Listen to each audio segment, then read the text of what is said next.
65 милиарди долари заработила Турција од туризам минатата година. Историски рекорд, а турските власти најавуваат и очекуваат дека оваа година 2026 профитот ќе биде и до 68 милиарди евра.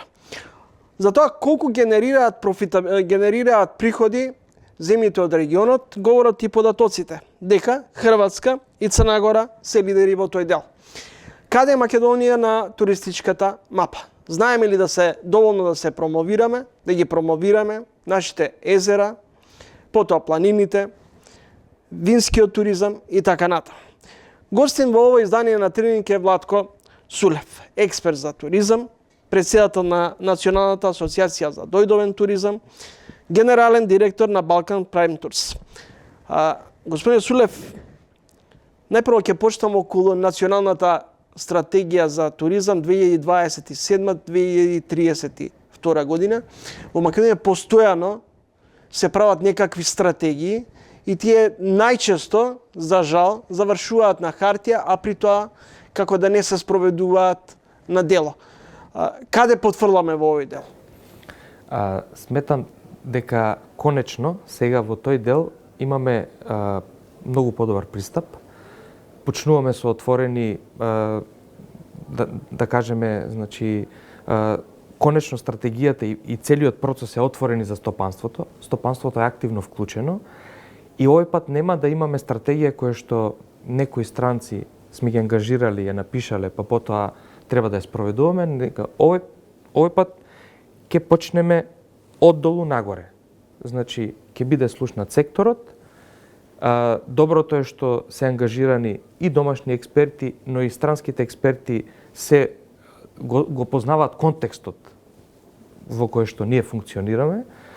Така да сметам дека овој пат конечно ќе создадеме документ кој што барем ние како сектор би го чувствувале како наш. Се надевам, охрабрувачки е процесот како започнува, охрабрувачки е како овој старт. Се надевам дека на вистина ќе имаме документ кој што понатака ќе го преточиме во акциски планови, кој што е многу битно, и тие акциски планови ќе ги следиме и ќе ги спроведеме. Од Агенција за промоција и поддршка на туризмот, која беше под закрила на Министерството за економија, со промената на власта, агенцијата се трансформираше во Министерство за култура и туризам. Дали ова е некаков индикатор дека сега повеќе се дава тежина околу развојот, промоцијата, па и се по нагласената потреба дека туризмот може да донесе и може да биде предизвик во однос на привлекување на многу поголем број на туристи како што било во минатото. Например, кога не сме можеле доволно добро да се пофалиме со некакви позитивни резултати. Дефинитивно е чекор напред. Требаше малку време сето тоа да се структурира. Се надевам ќе се продолжи да се работи, да се создаде една здрава структура во тоа Министерство за култура и туризам, која што би била, значи, и моментално, значи, функционална, но би функционирала на уште повисоко ниво. Исто пак ќе кажам дека морам да споменам дека комуникацијата помеѓу секторот и новоформираното Министерство за култура и туризам сега за сега е одлична. Работиме заедно. Промоцијата ја спремаме заедно, значи вклучени сме во сите процеси тековни. Се надевам дека тој тренд ќе продолжи. Еве, пример ќе ви дадам, значи отворена стои комуникација за есенските саеми. Можевме сите да изразиме интерес за учество, да се изберат. Можеби ќе се охрабриме, јас ќе ги охрабрам да отидеме на ATB Asia, кој што има интерес, значи сака секторот да отиде, храбар е, нека биде храбро и Министерство за култура и туризам.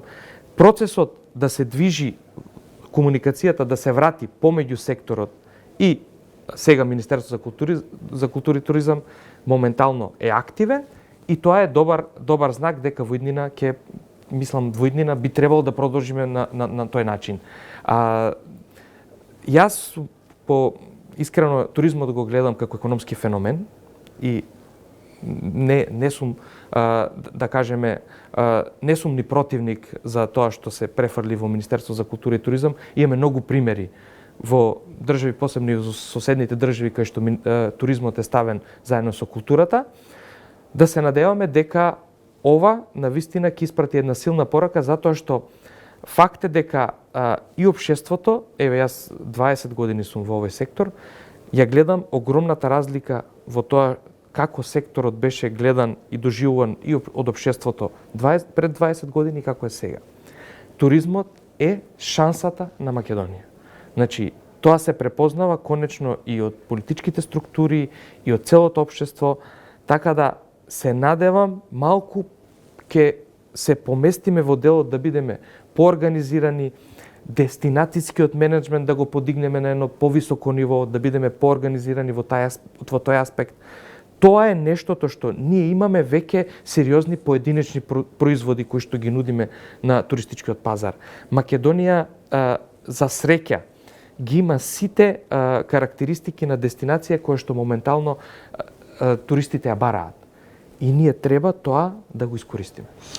Кај нас туризмот учествува со скромни околу 3% од БДП, а како за споредба во Грција учествува со 16,5%, а во Хрватска со 25% во бруто домашното производство.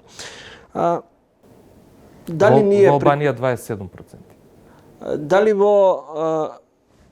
Дали од туризам може да генерираме приходи во текот на целата година, не само во летниот период, говорам јуни, па до септември да речеме. Јас сум убеден во тоа. Ние како модел треба да го следиме моделот на Словенија, кој што ја гради таа успешна приказна за 12 месеци туризам, и сметам дека ние ги имаме сите карактеристики да имаме туристи и во ниска сезона, така наречена ниска сезона, а тоа би било висока сезона во делот на зимскиот туризам. И за нас моментално, ако ги поделиме сезоните, најсилни сезони моментално за македонскиот туризам, тоа што ни случува се мај, јуни, септември, октомври. Тоа е периодот кога што државата ни е најмногу посетена. Исто така висока сезона ни се јули и август и од туристи, но исто така и затоа што имаме многу голема диаспора која што во тој период се враќа народните огништа, и тоа е исто пазарен сегмент кој што треба да го негуваме и да работиме. И за зимскиот туризам имаме два дела кои што ние можеме да ги интензивираме и да работиме. Делот со зимските туристички центри кои што треба да ги модернизираме и да работиме на инфраструктурата, на целосната и примарна и секундарна инфраструктура во тој дел, но исто така и зошто е битна Азија. Азија е битна затоа што голем дел од државите и туристите кои патуваат во Азија патуваат во таа ниска сезона, така наречена за културен туризам, да речеме, ниска сезона за културен туризам. И тие се клиентите кои што ние мораме да ги донесеме за да ја продолжиме сезоната. Значи, мораме да пристапиме кон секој пазарен сегмент, посебно мај, јуни, септември, октомври, треба да се охрабриме и дестинацијата да ја позиционираме колку што е можно повеќе како бутик дестинација за клиенти со поголема додадена вредност, дестинација за клиенти кои што бараат автентично искуство, дестинација која што туризмот би имал многу поголема додадена вредност за нашето општество, за сите што се дел од туристичките пакети. И од друга страна би бил, значи, на тој начин би можеле тие минимум 15 економски гранки кои што се директно врзани со туризмот да имаат поголем бенефит и општеството да има, нашето општество да има поголем бенефит.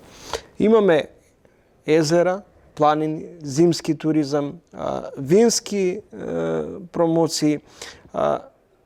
Што знаеме и што можеме да продадеме како нешто што би било примамливо за странците? Што е она автентичното што сакаат да го видат, да го почувствуваат оние кои ќе ја посетат државата? Македонската туристичка приказна навистина на толку мала територија ние изобилуваме со културно-историски, природни знаменитости, потенцијал, навистина, можда Македонија, ако се направи споредба со потенцијал и неискористеното на потенцијалот, мислам дека сме први сигурно во свет, во делот на туризмот. Затоа тој потенцијал ние треба да го валоризираме и да го направиме туристички ресурс, кој што туристички ресурс ќе го продаваме на специфичните клиенти кои што се мотивирани од специфични мотиви да ја постат нашата држава. Зошто не умееме да ги искористиме сите потенцијали и да ги промовираме нашите природни богатства? Пак доаѓа во тој момент, како што кажав, мислам дека сериозно треба да се работи во делот на дестинацијски менеджмент. Тука мислам дека доста сериозно потврламе и тука треба да се насочат навистина силите за да можеме да го поправиме тоа што е и во делот на промоција. Нема туризам без промоција. Ние 10 години немавме скоро никаква промоција, ниту организирана, ниту структурирана. Меѓутоа, јас се сеќавам пред 10 години имавме медиумска кампања, се рекламиравме и на CNN, вклучувајќи Made in Macedonia, промовирајќи ги нашите историски богатства и така натаму. Па ефектите не беа некои големи? Ефектите ние ги жнеевме сите овие 10 години кога немавме никаква промоција. Значи, појавувањето на насловната страна на National Geographic, појавувањето на насловната страна на Wanderlust, Lonely Planet и сите тие медиумска покриеност, туризмот е специфичен затоа што не ги жнеете плодовите веднаш. Туризмот е маратон. Мора да посадите и да чекате еден извесен период. Од првите промоции, верувајте ми, да, имате резултати, но сериозните резултати ги гледате после трета, четврта година. И тоа ние мора да го разбереме. И да имаме трпение и да работиме. Да работиме дома во делот на јакнење на капацитетите, човечки капацитети, инфраструктурни капацитети. Значи, ние мора да инвестираме и во луѓето. Спомнавме што све имаме, но исто така треба да кажеме дека еден од главните адути кои што го имаме е нашата автентичност, нашата топлина, нашето гостопримство, кое што секогаш е препознаено. Да не збориме за еногастрономијата. Кога едни французи ќе ви напишат дека иако турата мотивот за посета на државата бил културно-историското богатство, тие во целото патување го доживееле како еногастрономско. Тоа е најголемиот епитет кој што може да го добиете. Значи, комплимент кој што навистина ние сме свесни, само треба да направиме еден чекор плюс. Надградба, системска верба, да се продолжи тој, како да кажам, тој позитивен тренд на верба и на нашите сограѓани и во општеството, да инвестираме што е можно повеќе. Државата сега работиме заедно, до сега донаторите работеа во тој сегмент, сега тие модели кои што се градат да ги надогради државата со инвестирање и вложување во агроекотуризмот, поддршка на сите локални, да кажеме, предприемачи кои што се подготвени да инвестираат во тој дел, да се направат модели да се инвестира во активниот туризам, да се даде поддршка на сите тие чинители кои што се спремни да влезат во тој дел, да се поддржат, значи сите тие сегменти во тој дел треба да направиме ние програми кои што понатака модели ќе ги следиме. Што продаваме ние? Охрид, Скопје, во зимскиот период, Мавро, Галичник, Шапка. Во најголем дел ние продаваме кружни тури, нудејќи културно-историските споменоци и сега го следиме трендот на тоа што се случува во светот. Значи, културно-историските тури се исто така поврзани со автентични доживувања, посета на локална фамилија, да се дознае повеќе за тоа, за начинот како живее локалното население, посета, напримерно, на монасите за да се разбере нивниот начин на живење, пример. И потоа збориме посета на некој занаетчија и да се разбере процесот и да се биде вклучен во самиот процес. Ние во тој сегмент, но исто така продаваме и спомнавте зимскиот туризам, ние градиме доста успешна приказ, конкретно на Попова Шапка за фрирайд скиинг. И тој модел треба да се поддржи и да се надгради. Значи, ние имаме, како што кажав, производи кои што веќе се позиционирани. сега тие модели или да ги реплицираме, или да ги надоградиме и дестинацијски да го опфатиме сето тоа во еден заеднички продукт кој што би го понудиле на пазарот. Летен период е. Што преферираат македонските граѓани за летниот период? Грција или имајќи во предвид дека речиси во сите дестинации цените се 10 до 20% рипнати, ако не и повеќе. Некои велат зошто да дадам пари во Грција кога за тие пари ќе одам на Мајорка? Па вака како сега ова прашање ќе ви го одговорам како турист, македонски турист, затоа што јас и мојата компанија и асоциацијата која што ја представувам, ние го покриваме исклучиво incoming туризмот, но како турист, како македонец кој што патува, навистина прво богатство е тоа што имаме можности. Се отвори директни летови за летото и кон Италија. Имаме можност кон Шпанија. Тоа е придобивка со традиционалните дестинации Турција, Грција нормално. Вака, Грција, значи секогаш ќе биде прва дестинација заради близината. Потоа, не знам, верувајте ми дека за американците е сон да ја посетат Грција, а ние имаме на неколку стотина километри. Така да ги имаме најубавите плажи близу до нас. И тоа е нештото кое што секогаш ќе биде, да речеме, број 1 продавано. Според моје мислење, затоа заради близината и логистички е најлесно да се стигне. Но можноста да се има повеќе опции дава еден друг моментум и гледам дека се повеќе македонските граѓани исто така избираат да патуваат на дестинации како што ги спомнавте, една Мајорка, доле имаме директен лет на Барселона, преку Мадрица доле на Андалузија со брзи возови за неколку часа. Имате директен лет кон Сардинија, директен лет кон Сицилија, директен лет кон Наполи кој што покрива цела Јужна Италија. Така да убавината е да имате можности. Убавината е да се види колку што е можно повеќе. Доброто е што нашите колеги кои што го работат outgoing имат спремено добри пакети и приступачни пакети за македонскиот пазар. А исто би напоменале тука во делот дека инфлацијата за жал не секаде е иста. Има инфлација секаде, но имам чувството дека во западните држави се движи со малку позабавено темпо отколку кај нас, тука на Балканот. Така да можеби и тоа е шанса да искористиме тие приступачни цени да можеме да си дозволиме летување во Италија или во Шпанија. Какви се ефектите од субвенционирањето? Од субвенционирањето. Сега се направи нов модел. Искрено немам стигнато до документ кој што е направена анализа за ефектите кои што ги има дадено субвенционирањето. Моje лично мислење, ако треба да споделам, е дека субвенционирањето треба да биде фокусирано на пониските сезони, значи таа шолдер сезона и пониската сезона во најголем дел, значи треба субвенциите да ги насочиме во тој дел за да се даде поддршка на секторот.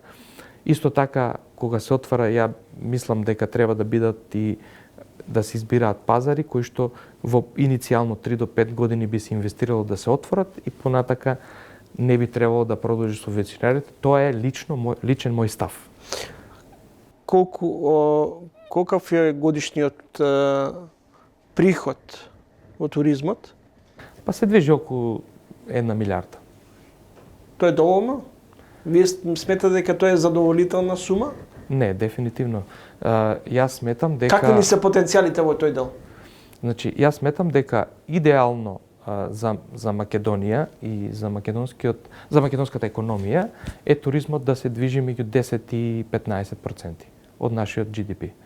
Сметам дека кога ќе стигнеме на ниво на 10%, тогаш можеме сите како општество и да бидеме задоволни од тоа што сме го постигнале.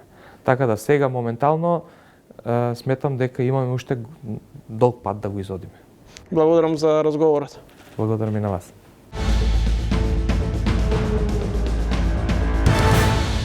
За вечерва толку, се гледаме за 7 дена во исто време. Во меѓувреме читајте на trilling.mk. А сега останете со програмите на телевизија 24.